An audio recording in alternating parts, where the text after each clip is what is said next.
11 years.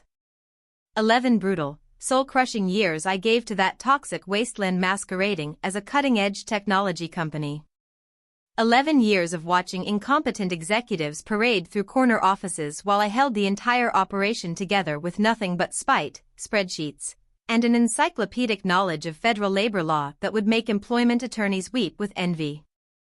My name is Calliasta Thorne, and I was the ghost in their machine, the invisible force that prevented Vanguard Systems from collapsing under the weight of its own spectacular stupidity. While CEO Dominic Hawthorne strutted around the office like a peacock with an MBA and the emotional intelligence of wet cardboard, I was quietly documenting every violation, every shortcut, every moment when corporate greed trumped basic human decency. You know that person in every office who actually knows how everything works? The one who remembers passwords, knows which forms go to which departments, and somehow keeps 20 different software systems from crashing into each other? That was me. I was operations manager, compliance officer, unofficial HR director, and the walking repository of institutional knowledge that nobody bothered to appreciate until something went catastrophically wrong. Which happened more often than you'd think. The breaking point came on a Wednesday that tasted like stale coffee and broken promises. The kind of Wednesday where the air conditioning was broken, the printer was jamming every third page, and someone had left fish in the office microwave over the weekend. Dominic stood in our glass-walled conference room, his spray-tanned face glowing with the artificial confidence of someone who'd never faced real consequences for his decisions. He was explaining his latest brilliant strategy to a room full of nodding yes-men while I sat in the back corner, watching our newest intern nervously adjust her collar. Poor kid was probably wondering why she wasn't getting paid for the 40 hours a week she spent writing blog content and managing client communications. I'd tried to warn HR about the unpaid intern situation 6 months ago. Predictably, they'd ignored me. Operational efficiency, Dominic announced, the words rolling off his tongue like he'd personally invented the concept of running a business. We're going to streamline our human capital investments and leverage contractor relationships to maximize our operational flexibility. Human capital investments. Contractor relationships. Operational flexibility. That's what he called us, not employees, not people, not the individuals who'd sacrificed weekends and relationships and sleep to build his empire of mediocrity. We were line items in a budget spreadsheet, variables in his quarterly optimization equation. His eyes swept past me like I was office furniture. After 11 years of preventing lawsuits, managing compliance nightmares, and single-handedly maintaining the institutional knowledge that kept this place functional, I was invisible. The woman who'd trained 6 different HR directors, who'd written the employee handbook they all pretended to follow, who'd caught the contractor fraud in 2019 that could have cost them millions, completely invisible. But invisible people see everything. And I'd been watching, documenting, preparing for this moment longer than Dominic could possibly imagine. I remember exactly when I started keeping the files. It was March 2018, right after Dominic decided to reclassify 3 full-time graphic designers as creative consultants to avoid paying benefits. I'd flagged it as a potential misclassification issue, sent a detailed memo explaining the legal risks, and been told to focus on operations, not legal theory. So I started focusing on operations. Operations that happened to include meticulous documentation of every questionable decision, every policy violation, every instance where Dominic chose short-term savings over long-term legal compliance. I backed everything up to personal cloud storage, encrypted and organized with the kind of attention to detail that would make forensic accountants proud. For 11 years, I'd been building a case without realizing it. 3 days after the operational efficiency meeting, the envelope arrived. Plain white, no fanfare, just a thin piece of paper that was supposed to erase 11 years of my professional life. A 1099 MISC form, delivered with all the ceremony of junk mail. Dominic had decided to convert his entire workforce to independent contractors overnight, a move so legally reckless it made my compliance certifications physically hurt. 28 people. 28 employees about to discover that their health insurance was suddenly their own problem. Their 401k contributions had vanished, and their tax liability had just exploded. People like Sandra Martinez, who'd been with the company for 8 years and had diabetes that required expensive medication. Like Trevor Kim, who'd just bought a house based on his W-2 income and steady benefits package. Like Elena Rossi, who was 6 months pregnant and counting on maternity leave coverage. All of them about to become casualties in Dominic's latest cost-cutting crusade. The summoning came via calendar notification. Quick sync, the subject line read, because Dominic was too important for complete sentences or basic courtesy. I found him in his corner office, standing behind a desk he'd paid extra to have raised because he'd read somewhere that standing desks projected authority. He wasn't standing, of course, authority was just another costume he wore poorly. The office smelled like expensive cologne trying to mask the stench of poor decisions. Motivational posters lined the walls, featuring stock photos of mountain climbers and inspirational quotes about reaching new heights. The irony wasn't lost on me, we'd been reaching new heights of dysfunction for years. "Congratulations, Calliasta," he said, sliding the envelope across his mahogany surface with the casual arrogance of a man who'd never been held accountable for anything in his privileged life. "You've been upgraded to consultant status." I stared at the 1099 like it was radioactive waste. I didn't agree to any change in my employment status.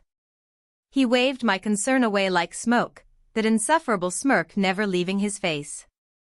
"Come on, you're smart. This is actually better for everyone involved. No more tax withholdings, no more benefits overhead dragging down our efficiency metrics. You can write off everything now, your home office, your car, probably your coffee. You'll probably make more money in the long run." That's when I realized this wasn't incompetence masked as innovation. This was calculated theft, dressed up in entrepreneurial buzzwords and delivered with a smile that never reached his cold, dead eyes. Dominic thought he'd found a clever loophole, a way to maintain his workforce without the pesky obligations that came with actual employment. What he'd actually done was hand me a loaded weapon and point it directly at his own company's legal standing. "The transition is company-wide," he continued, apparently mistaking my stunned silence for enthusiastic compliance. "It's not personal, obviously. Just business evolution. We're positioning ourselves for the next phase of growth by optimizing our operational structure." I wanted to laugh. Or scream. Or both. This man, who couldn't properly classify employees if his life depended on it, was lecturing me about operational structure. This was the same person who'd once asked me why we needed workers' compensation insurance if nobody ever got hurt at work. "What about benefits continuation?" I asked, already knowing the answer. "Well, that's the beauty of the consultant model," he replied, leaning back in his ergonomic chair like he'd just solved world hunger. "Everyone's responsible for their own benefits now. Complete autonomy. Very entrepreneurial. Complete autonomy. Very entrepreneurial." I wanted to ask him if Sandra's insulin would be impressed by her newfound entrepreneurial spirit, or if Trevor's mortgage company would accept complete autonomy as collateral. But I didn't. I simply sat there, calculating the federal penalties for systematic worker misclassification while he explained how he was doing us all a favor. I didn't sign anything. I didn't argue. I didn't give him the satisfaction of watching me panic or plead. I simply stood up, took the envelope, and walked out of his office with the quiet dignity of someone who'd just been handed the keys to his destruction. Back at my desk, I didn't log into company systems or check email or pretend everything was normal. Instead, I opened my personal laptop, connected to my secure VPN, and began composing an email that would change everything. Subject line: Vanguard Systems Systematic Worker Misclassification, Extensive Pattern of Violations with Supporting Documentation. The Department of Labor's Whistleblower portal had very specific requirements for submissions. Fortunately, I'd been inadvertently preparing for this moment for years. Every policy violation I documented, every suspicious decision I'd questioned, every instance where Dominic chose profits over people, all of it was stored in encrypted folders, backed up in multiple locations, time-stamped and cross-referenced like evidence in a federal case. Because that's exactly what it was about to become. I started with the smoking gun, a Slack thread from February where Dominic had discussed his contractor conversion strategy with the CFO and head of operations. We can cut overhead by 23% if we reclassify everyone below director level, he'd written. Calliasta can handle any compliance issues that come up.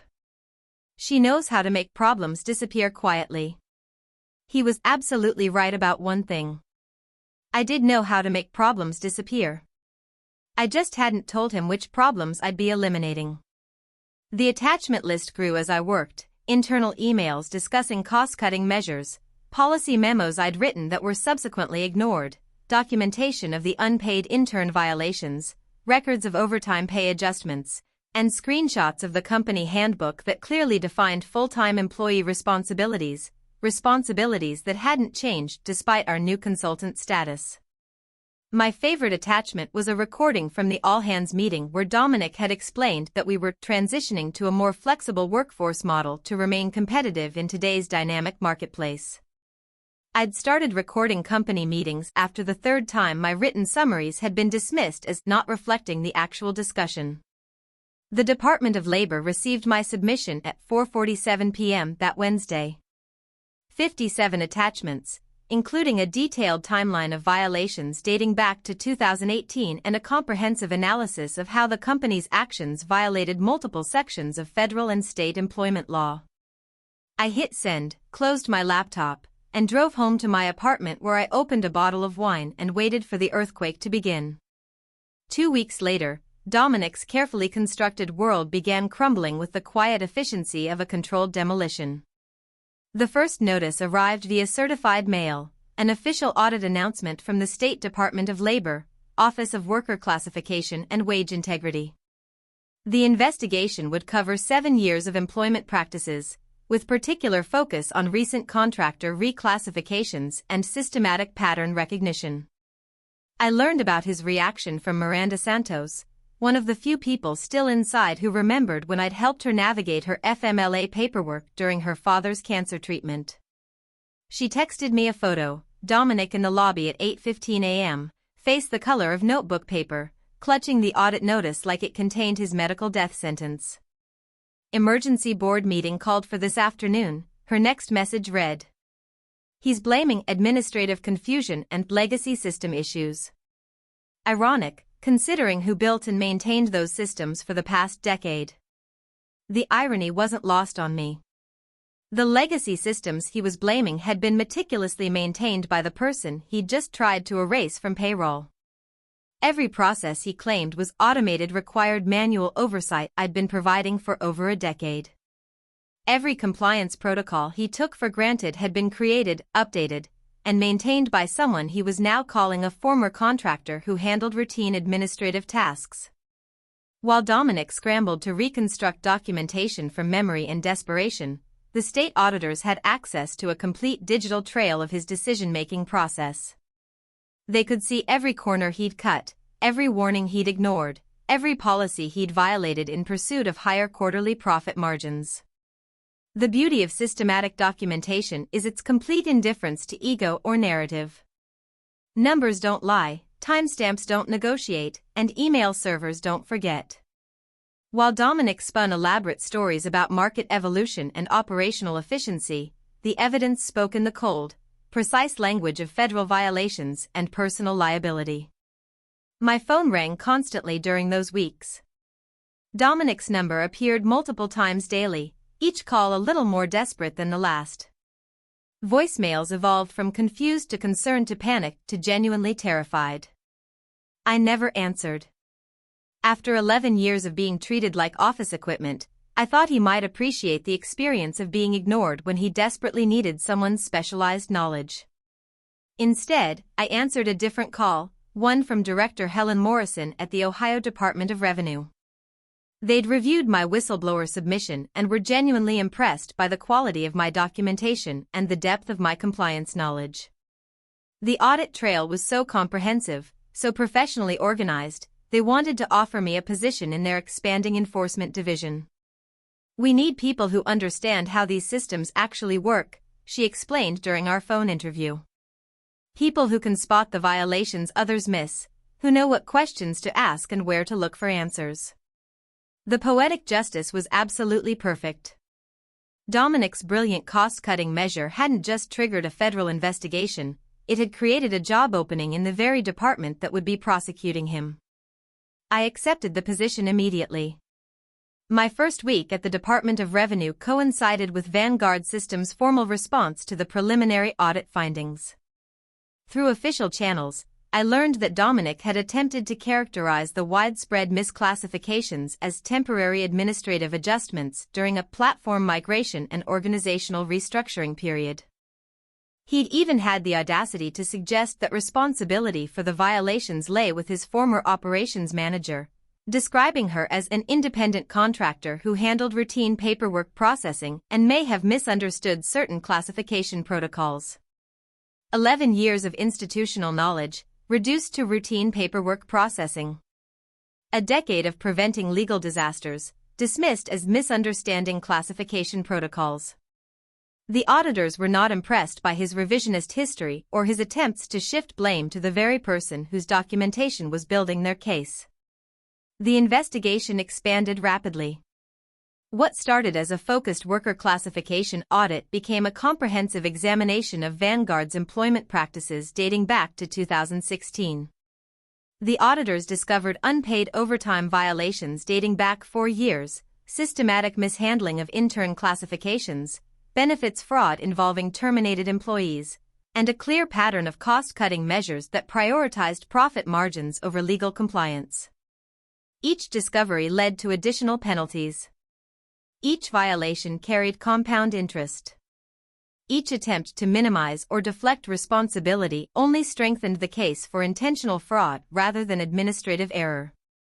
Dominic's phone calls became increasingly frantic as the scope of his legal exposure became clear. Voice messages pleaded for meetings, text messages offered lucrative consulting contracts, emails promised retroactive corrections and full restitution if I'd just help him navigate the regulatory minefield he'd created for himself. I responded to none of them. My new colleagues at the Department of Revenue advised against any contact with subjects of active investigations. It was good advice, but unnecessary. I had no intention of helping the man who'd tried to steal 11 years of my professional contributions and reduce me to a footnote in his corporate optimization story. The final assessment arrived on a gray Tuesday morning in November, delivered with the bureaucratic efficiency that characterizes truly devastating news. The state's determination was comprehensive and brutal: $8.7 million in back taxes, penalties, interest, and restitution. Personal liability for Dominic under Section 9C of the State Labor Code, since he'd personally approved and implemented the systematic reclassification strategy. Additional penalties for benefits fraud, overtime violations, and willful misrepresentation during the investigation process. The company's operating licenses were immediately suspended pending resolution. 3 board members resigned within hours to avoid association with the scandal. The remaining board voted to terminate Dominic's employment and initiated legal proceedings to recover damages from his personal assets. 28 employees received full restitution plus statutory damages. Several found better positions at companies that understood the actual difference between cost optimization and worker exploitation. The unpaid interns from 2019 to 2022 received settlement payments that more than covered their contributions to revenue-generating projects they'd never been compensated for. Sandra Martinez used her settlement to start her own graphic design consultancy, as an actual independent contractor with proper business structure and client contracts. Trevor Kim's mortgage company was very understanding about the temporary income disruption once they learned about the settlement payments. Elena Rossi took extended maternity leave and returned to a new job with a company that didn't consider pregnancy a liability. Vanguard Systems filed for Chapter 11 bankruptcy 6 months later. The company's assets were liquidated to pay federal penalties and employee settlements. The office building was sold to a medical device company that immediately hired professional HR consultants to ensure proper employment classification. Dominic lost his house in Dublin, his vacation property in Kiowa Island, and his reputation in the Columbus business community. His LinkedIn profile now lists him as strategic business consultant, which everyone in the industry recognizes as code for unemployable executive pretending to maintain relevance. The last time he called me was 3 days before the bankruptcy filing became public record. I answered, curious to hear his final pitch. Calliasta, thank God, his voice cracked with the desperation of someone watching their entire world collapse in real time. Look, I know this whole situation got unnecessarily complicated, but you understand these regulatory frameworks better than anyone in the state. Maybe we can work out some kind of consulting arrangement to help sort through the compliance requirements, find a path forward that works for everyone involved. Dominic, I interrupted, my voice carrying the quiet authority of someone who'd finally found their proper place in the professional world. I do understand these frameworks. I understand them better than you ever bothered to learn. That's precisely why we won't be working anything out. The silence stretched between us like a chasm. You spent 11 years treating me like I was invisible, I continued. 11 years dismissing my expertise, ignoring my warnings, taking credit for my work while paying me a fraction of what I was worth. You thought you could just erase me with a piece of paper and a handshake. That wasn't, I never meant for. You meant exactly what happened, I said. You just didn't understand the consequences. Now you do. I hung up and blocked his number. These days, I investigate cases involving companies that believe creative interpretation of labor law is the same as business innovation. Every morning, I review new complaints about worker misclassification, wage theft, benefits fraud, and systematic exploitation disguised as operational efficiency. Every day, I help hold executives accountable for treating employees like disposable assets rather than human beings with rights, dignity, and legal protections. The work isn't glamorous, but it's profoundly satisfying in ways that corporate life never was. When you spend years being invisible, there's deep justice in becoming the person who ensures visibility for everyone else. When you've been treated like furniture, there's genuine power in becoming the force that moves immovable bureaucracy and makes it responsive to people who've been ignored. I keep Dominic's old business card pinned to my cubicle wall, not as a trophy, but as a daily reminder of why this work matters. It shows his former title printed in gold foil on premium cardstock, CEO and founder, Vanguard Systems Incorporated. Expensive presentation wrapped around worthless substance, like most of his business philosophy and ethical framework. Every case I work reminds me that there are more Calliastas sitting in corporate break rooms right now, watching their expertise be dismissed and their professional value be minimized by people who mistake arrogance for leadership. There are more Dominics convinced that cutting corners is the same as creating value, that exploiting workers is just smart business, that consequences only apply to other people. But there are also more investigators, more auditors, more enforcement officers who understand that compliance isn't optional and consequences aren't negotiable. The system works when people like me refuse to stay invisible, when we document everything, when we remember that silence and complicity aren't the same thing. Dominic thought he was eliminating a cost center when he handed me that 1099. What he actually created was his most knowledgeable adversary, someone with intimate understanding of his systematic violations and the professional authority to do something meaningful about them. He transformed his most valuable employee into his most dangerous enemy, and he did it with a smile and a handshake. The Ohio Department of Revenue appreciated the irony. Justice, it turns out, has a sense of humor, it just expresses it through audit findings, penalty assessments, and personal liability determinations that follow you through bankruptcy court and beyond. Sometimes the most professional thing you can do is make sure professionalism actually means something. Sometimes the most loyal thing you can do is refuse to be loyal to people who mistake cruelty for leadership and exploitation for efficiency. Dominic learned that lesson the expensive way. The permanent way. The way that follows you through bankruptcy proceedings, stays on your professional record forever, and ensures that every future employer knows exactly what kind of leader you really are. It was a lesson worth teaching, and the state of Ohio paid me well to make sure others learned it too. Some victories taste like wine and feel like justice. This one tasted like both.